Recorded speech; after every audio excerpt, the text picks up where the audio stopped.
이 코너 기다리는 분들이 많으십니다. 한 달에 한 번 귀한 패널 모시고 우리 정치의 한 달 앞을 내다보는 시간. 월간 땡땡땡. 오늘은 스페셜 게스트를 한 분 모셨어요. 유신 정권의 대표적인 용공 조작 사건이죠. 민청학령 사건에 연루돼서 사형을 선고받았었습니다. 그 후에 삼선 의원을 지내셨고 노무현 정부에서 정무수석을 지낸 분입니다. 유인태 전 수석, 유인태 전 의원, 오늘 월간 유인태로 모셨습니다. 어서 오십시오. 네, 안녕하세요. 전 수석, 전 의원 어떤 게 더 좋으세요? 의원이 수석보다 조금 높은 자리. 아니, 의원이 청와대 수석보다 높아요? 아니, 수석은 차관급이고 예. 의원은 원래 장관 내지는 장관과 차관 중간쯤으로. 그렇게 되는 거군요. 직급으로 따지면. 직급으로, 그렇죠. 그럼 의원으로 불러드려야 돼. 아무렇게나. 이미지는 의원이 더 나쁘고. 이미지는 나쁘고. 고르세요. 그럼 이미지입니까? 직급입니까? 편한 대로 하세요. 그러면 이미지로 가겠습니다. 오늘은 유인태 전 수석으로 가겠습니다. 얘기할 게 많은데 어떤 얘기부터 좀 풀어볼까요? 노무현 정부에서 청와대 정무수석을 하셨잖아요. 예. 특활비 얘기부터 좀 해보겠습니다. 예. 특활비. 그때도 당연히 청와대 특활비라는 게 있었죠? 있죠. 예. 쓰셨죠? 예, 그럼요. 쓰셨죠. 예.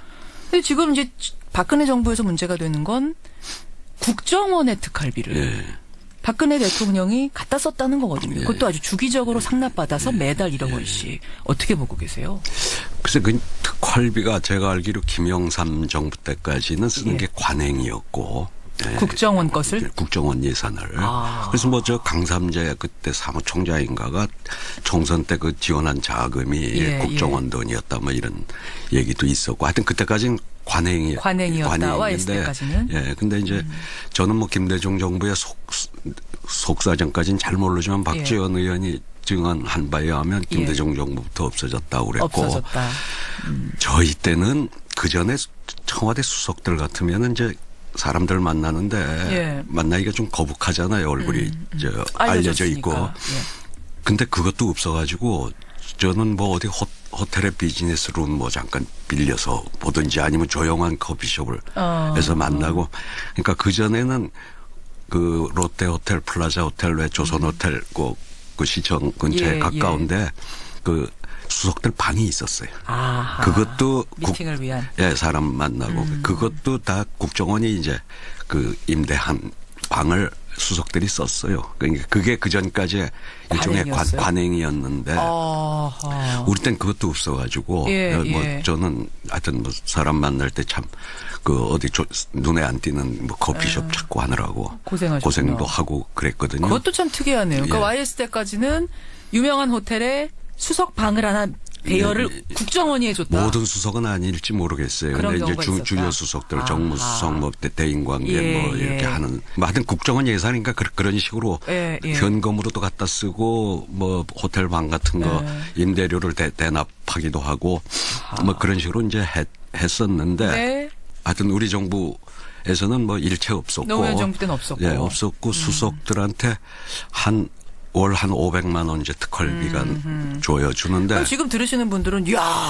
월 500만 원이면 굉장히 큰 거 아니야? 라고 생각할 수 있는데 500을 어떤 식으로 씁니까? 근데 그거가 노무현 대통령이 처음 취임해서 전 수석 보좌관들을 모아놓고 우리 역사에 당당합시다. 투명합시다. 그러니까 이 특활비를 전부 내역을 적어서 기록관에 남기자. 기록에. 그래 우리 때 노무현 정부에서 수석들이 쓴 특활비 내용은 국가기록원에 다 보관이 돼 있어요. 아니 특활비라는 거는 그렇게 안 해도 되기 때문에 특활비라고 떼놓는 건데 그것도 기록하자고 노무현 대통령이 처음에 제안을 하셨고 그러니까 우리는 이제 그 500을 받으면 아마 주로 기자들하고 밥 먹는데 제일 많이 그 돈이. 그러니까 밥을 먹으면은 상대한테 내시하기가 참 그러니까. 아니 그거야 그래. 난 그때 짐승이라고 그랬잖아요. 짐승들하고 밥 먹으면 사람이 내게 돼 있었어요. 지금 기자들 듣고 있는데 괜찮으시겠어요? 원래 기자들한테 좀 짐승기가 있잖아요. 야수 같죠. 거칠죠. 그러니까 지금 들으시는 분들이 500이면 엄청나게 많다고 생각하실지 모르지만 정무수석은 만나는 게 일인 사람들이니까 그러니까 그건 이제 국정원 예산을 갖다가 청와대 갖다 쓰는 관행은 없어졌는데. 자, 그러니까 정리하겠습니다. 네. 청와대 국정원의 예산을 갖다가 청와대가 쓰는 그 특활비는 DJ 정부부터는 없어졌다. 예, 그렇게. 청와대의 그리고 노무현 정부에서는 청와대 특활비를 청와대가 쓰는 건데도 기록을 다 남겼다. 다 하자고 그래서 다 남겼어요. 그러면 도대체 이 국정원 것을 갖다 쓰는 거는 관행은 또 언제 부활된 걸까요? 그러니까 이명박 전 대통령 때입니까? 이거는 제가 이명박 정부에서는 어떻게 됐는지 모르겠고요. 다만 이제 이번에 뭐 국정원 이 조사를 하다가 그 청와대에 그렇게 했다 그러는데 그것도 갖다가 공식적으로 썼다기보다 물론 더 조사를 해봐야 되겠지만은 지금 뭐 3인방만 알고 그렇죠. 다른 그 소위 라인에 있는 사람들은 오는 것도 그것도 모르고 어디에 쓰였는지도 지금 몰라요. 더더군다나 말이죠. 저는 그 자유한국당에서 그 관행인데 그게 뭔 죄냐 뭐 이런 식의 얘기를 하면은 아시다시피 60 무렵까지는 우리나라 고문이라는 게 아주 그 횡행했잖아요. 고문? 예. 그렇죠. 뭐 절도범도 잡혀 들어오면. 전기고문, 물고문. 뭐 경찰서 들어가면 우선 두드려 패기부터 했어요. 그 뭐 그렇게 자백하라고. 자, 고문하는 게 수사관에서 관행이니까 그거 왜 지금 고문한 걸 가지고 요새 누가 고문을 했다고 치면은 그 얘기하고 똑같은 거예요. 그 꼴이나 마찬가지다. 과거에 다 고문했는데. 고문 다 해서 예전에 전기고문, 물고문에서 자백받았는데 고문이 뭐가 문제냐라고 하는 것과 같은 거다. 같은 거죠. 알겠습니다. 이제 이런 이야기가 오가다가 어떤 얘기가 나왔냐면 홍준표 대표가요. 원내대표 겸 국회 운영위원장 시절에 매달 한 4, 5천씩을 특활비로 받았는데 그걸 내가 생활비로 집에다 갖다 줬다라고 전에 얘기한 적이 있어요. 이거 가지고 문제를 삼은 거죠. 아, 특활비 이거 그러면 그때 유용했다는 얘기냐 홍준표 대표가. 그러자 유용했다는 건 아니다. 생각해보니까 집에다 갖다 준 적은 없다. 또 이렇게 말을 바꿨습니다. 그럼 어떻게 보세요? 글쎄, 나는 그 17대 국회에서 행자위원장을 할 때 그 친구가 환노위원장을. 홍준표 대표가.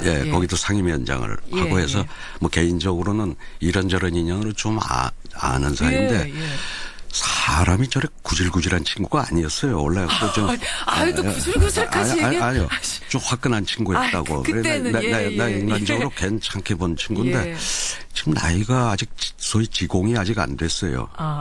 지공이 뭔지 모르시나? 지공이 지하철 공짜 타는 나이가 아직 안 돼서 만 65세가 되면 지공선사라고 그러는데 걱정이 뭐 말을 지가 엊그제 한 말을 가지고 오늘 또 뒤집고 그 기억을 한다고 그러면 저런 말을 못할 거 아니냐. 저렇게 말 바꾸기가 쉽지 않잖아요. 그래서 좀 요새 좀 걱정스러워요. 전화 한번 해보세요. 나가서. 그냥 여기서만 걱정하지 뭐 마시고. 외국 가 있다 그러고. 저같이 별 볼 일 없는 놈이 전화하면 바꿨어요. 무슨 말씀이십니까? 이은태 전 수석. 뭐 말씀이 그냥 거침이 없으세요. 아니 이럴 바에는 그럼 아예 특활비 없애버리자. 이런 청취자 의견도 좀 많이 들어옵니다. 근데 아주 없앨 수는 없을 거예요. 현실적으로 안 돼요? 현실적으로 좀 비밀이 필요한 게 있어요. 일하다 업무를 하다 보면 특히 이제 뭐 정보기관 같은데 국정원 예산 같은 데서 특수활동비를 없애자 그러면 사실은 그 제대로 역할을 하지 말라는 거니까 너무 그렇게 과격하게 특활비를 없애자는 건 아니고 그 얘기는 좀 너무 그건 좀 극단적이고 극단적이고 그 투명성을 좀 더 이렇게 높여가고 특수활동비 자체 항목의 예산은 지금보다 더 많이 줄일 수 있지 않냐. 공개하진 않더라도 최소한 기록을 하게 해서 최소한의 양심적 장치라도 집에 가서 그러니까 그 생활비로 보태 쓰는 이런 건 없게끔 할 수 있진 않을까 이런 아이디어도 드네요. 그래요. 특활비 얘기했습니다. 요즘 정치판은 어떻게 읽고 계세요? 정당들의 그 모습은? 글쎄 참 결국 그 야당이 건강해야 이 우리 정치가 바로 가고 여당도 청와대도 가게 돼 있는데 지금 제1야당의 모습이 그렇게 조금 더 상식을 좀 찾아서 좀 건강한 그 견제자 역할을 좀 해주기를 간절히 바래요. 그러니까 어떤 모습 보시면 이렇게 자유한국당이 비상식적이라고 보세요? 또 그 얘기하면 아까 계속 제가 좀 하지 않으셔도 되겠습니다. 아까 충분히 하셨어요. 했으니까 충분히 하셨어요. 이렇게 우려를 또 얘기해야 되니까 반복하지 않겠고요. 조금 더 좀 이성을 찾아서 좀 상식을 회복해서 이 제대로 견제할 부분은 그래서 저 사람들이 이거는 어떻게 할까 하는 걸 좀 무조건 다 모든 걸 그냥 반대만 아니고 자유한국당이 이 부분은 어떻게 볼까. 처음으로 어제 헌재 소장 적격으로 같이 한 거는 이진성 소장. 물론 뭐 헌법재판관을 자기들 정부 때 지명한 사람이긴 하지만은 그렇죠. 협조할 건 하고 강력하게 좀 비판할 건 하고 이제 이렇게 해야 그 야당의 목소리에 청와대도 좀 더 귀를 기울일 텐데 지금은 별로 귀를 기울이게끔 처신을 하질 않는 게 저는 사실 우리 정치 발전에 참 걱정스러운 대목이라고 봅니다. 제1야당이 건강하게 힘을 키워야 되는데 지금 말하자면 사실 지지율도 말해주잖아요. 지지율이 굉장히 낮습니다. 그래서 정치인으로서 우려스럽다는 말씀. 건강해지길 바란다는 바람이시네요. 잘 되길 바란다는 지지율 한 30%좀 올라갔으면 좋겠어요. 좀 잘해가지고. 14, 15 왔다 갔다 하죠. 잘해서 자유한국당이 30은 나와야 이게 청와대도 건강하게 건강하고 바람직하게 쭉 나갈 수 있다는 말씀. 그리고 한 30% 돼야 이제 그 자기 지지층들 중에는 합리적 보수도 있고 중도 보수도 있을 거 아닙니까? 그렇죠. 그럼 이제 그분들의 눈치도 좀 보는데 지금 저 지지율에서는 아주 그 극단적인 콘크리트 지지율. 그 사람들의 그 눈치만 보게 되고 그러니까 저렇게 좀 헤매고 있는 게 아닌가. 빨리 거기서 좀 벗어나서 좀 그 상식을 좀 회복했으면 좋겠다. 뭐 이런 말씀을 드리고 싶습니다. 우리 정치판 중에서도 제1야당의 건강성 회복을 지금 가장 중요한 과제로 꼽아주셨어요. 그 밖에 이제 국민의당하고 바른정당이 있습니다. 여기는 지금 통합 문제로 시끌시끌합니다. 어떻게 보세요? 이 통합 문제. 하여튼 3당도 그동안의 양당 체제가 가졌던 폐해가 크기 때문에 3당이 좀 건강하게 자리 잡는 거. 그거는 이제 그 굉장히 필요한 일이고 우리 정치 발전을 위해서도 좋다고 보는데요.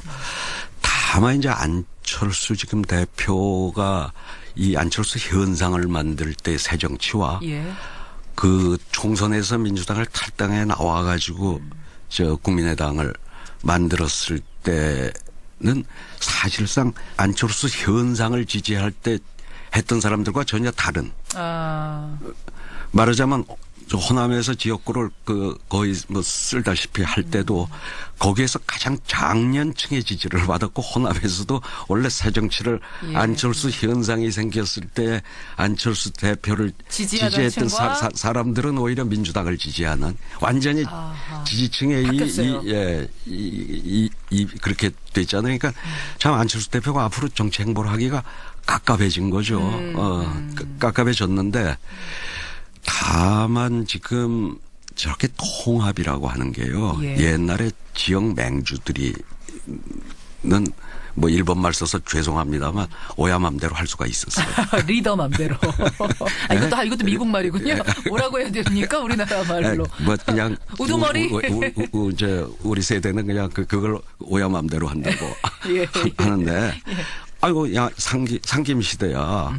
그 사람 도장이 들어간 공천장 가지면은 배지를 할 때가 몇십 군데 이상 됐던 분들 아니에요. 그렇죠. 이제 그 시대는 갔잖아요. 갔어요, 이제. 갔으니까 지금 예를 들어 뭐 어느 정치 지도자의 공천장 가지고 안전하게 당선될 곳이 몇 군데라도 아마 박근혜 대통령이 그나마 마지막 그 세대입니까? 마지막 그래도 박근혜 공천장 가지만 당선될 때가 한 열 몇 군데는 그게 그럼요. 마지막 정치인일 거 아니겠어요? 그러니까 지금 저렇게 통합이라고 하는 거를 서둘러서는 안 되고 제일 안 대표의 리더십의 문제가 혼자 결정을 하고 뭐 어디 기업의 CEO 대주주가 혼자 결단하듯이 사실 탈당도 그렇고 국민의당 창당도 그런 식으로 지금까지 해오니까 사람들이 자꾸 떨어져 나가잖아요. 함께 하던 사람들이. 그런데 이번에도 통합을 저렇게 밀어붙여가지고는 저는 제 3당이 저는 잘 건재하기를 바라는 입장에서 오히려 좀 불안하다. 그러니까 어떻게든지 조금 이 운반하는 과정을 잘 속도와 이런 걸 좀 맞춰서 더불어 함께 최대한의 지금의 국민의당 의원들의 한 3분의 2는 그래도 동의를 받아가지고 그 추진을 하는 게 좋겠고 그러려고 그러면 본인의 욕심을 개인적 야심은 좀 버리고 한국 정치 발전에 그래도 이 3당 제3당을 예. 이렇게 정착시킨 정치인으로 예. 나는 역사에 남아도 좋다. 이런 마음가짐으로 이 좀 뭐 이 통합이 됐던 연대가 됐던 예. 이렇게 좀 추진을 그러길 바라죠. 그러니까 지금 통합이 옳으냐 그르냐는 일단 떠나고 차치하고 그걸 차치하고 두 번째 문제고 일단은 거기까지 가는 과정이 좀 고통스럽더라도 설득을 해가면서 가야 되는데 네, 그렇죠. 지금은 너무 대표 맘대로 확 드라이브를 걸어가는 거 아니냐. 이렇게 되면 결국 갈라질 수밖에 없다고 보시는 거예요. 그 당은. 떨어져 나갈 수밖에 없다. 지금 꼭 통합 안 해도 이 지금 국민의당 자체가 사실은 캐스팅 보트를 지금 행사하고 있는 거예요. 뭐 그동안의 인사 이거 동의 청문 같은 데서 국민의당이 어떻게 하느냐에 따라 헌재 소장은 낙마했고 뭐 그랬어요. 그러니까 현재도 쥐고 있어요.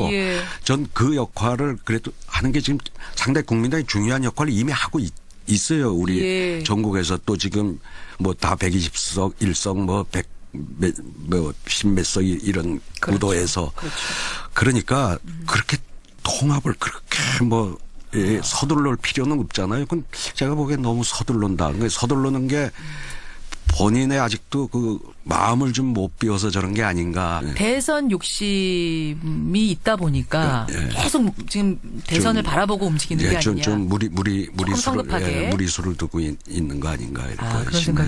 알겠습니다. 이거 전제는 있습니다. 우리 유인태 전 수석께서는 반드시 3당. 3당이 좀 굳건하게 있었으면 좋겠다라는 바람이 있으신 거예요. 잘 됐으면 좋겠다. 중요하죠. 중요하다는 전제를 깔고 말씀하시는 거라는 거 국민의당 분들은 좀 알아주시고요. 알겠습니다. 결국은 그러면은 예측을 해야 되거든요. 우리가 어떻게 될 것 같으세요? 옳으냐 그르냐가 아니라 될 것 같으세요? 안 될 것 같으세요? 한동안은 이 국민의당하고 저 바른정당이 각기 뭐 좀 연대할 건 연대하면서 정책 연대, 정책 연대하고 이러고 갈 겁니다. 그렇게 금방 소리가 나고 이러지는 않을 거예요. 금방 갈라지고 합치고 이렇게 될 것 같지는 않다는 말씀. 자, 시간이 벌써 이렇게 됐네요. 이제 보내드려야 할 시간이 됐는데 한 가지만 좀 예측을 부탁드릴게요. 전병헌 전 수석의 후임이 필요합니다. 이제 곧 골라야 됩니다. 혹시 좀 그 염두에 두고 계신 분 추천할 만한 인물 보이십니까? 저는 뭐 염두에 뒀다기보다 그 지금 안 해도 전직 초선들이 비서관을 하는 게 저게 비정상이에요. 물론 뭐 젊은 사람이 노원에 가서 비서관이라도 한 달에 비서관 1급이거든요. 그렇군요. 그럼 뭐 거의 장관급에 준하는 직위에 있던 사람이 그 1급. 그래 저는 지금 그 청와대 안에 전직 의원 중에 대화 관계를 원만히 할 수 있는 사람이 정무수석을 하는 게 그게 더 자연스러운 모습이라고 보는 거죠. 청와대에 있는 사람들 중에서 전직 의원이 너무 많아요. 비서관에. 굉장히 많으니까 이 중에서 대야. 어차피 정무수석이 하는 일이 그거니까. 조율이니까요. 그 정치권 조율을 잘 해낼 수 있는 인물을 발탁했으면 좋겠다. 내부 발탁했으면 좋겠다. 그리고 또 하나는 거기 조건이요. 저는 정무수석을 하려고 그러면 대통령의 신임이 두텁다고 해야 물론이죠. 야당 의원들도 상대를 하지. 저거 어디 꽂아놓은 보리자루라 그러면요. 뭐 옛날처럼 정무수석이 과거 군사정권 때처럼 뭐 돈을 줘요. 아니면은 무슨 검찰에 뭐 혐의를 갖다가 없는 걸로. 그런 무기가 아무것도 없어요. 다 한 가지 그래도 저 친구는 그 대통령하고는 잘 통해. 그런 사람. 뭐 그래야 이제 야당 의원도 이거 좀 대통령 이건 이러라고 그래라. 뭐 대통령한테 이 말 좀 전해줘. 뭐 이게 통해야 되니까. 중요한 거는 정무수석의 정치권을 상대하려고 그러면 우선 대통령하고 신임이 두텁다고 하는 게 전제되고, 그다음에 뭐 사람이 좀 이렇게 겸손하고, 그건 뭐 기본이고요. 그런 거 기본이고. 자, 보입니까 그런 인물? 뭐 지금 많이 있어요. 많이 있습니다. 청와대. 많이 있습니까? 전직 의원들. 그건 뭐 청와대 고민 많이 안 해도 되겠네요. 그 안 해도 되는데 왜 저리 시간 끊는지 모르겠어. 두고 보겠습니다. 거기까지. 유인태 전 수석, 유인태 전 의원님 오늘 오랜만에 나와서 유쾌한 시간 그리고 정치판을 아주 명쾌하게 읽어주셔서 대단히 감사드리고요. 다 틀릴 거예요 아마. 한 달 뒤에 보겠습니다. 고맙습니다. 감사합니다. 유인태 전 의원, 유인태 전 수석이었습니다.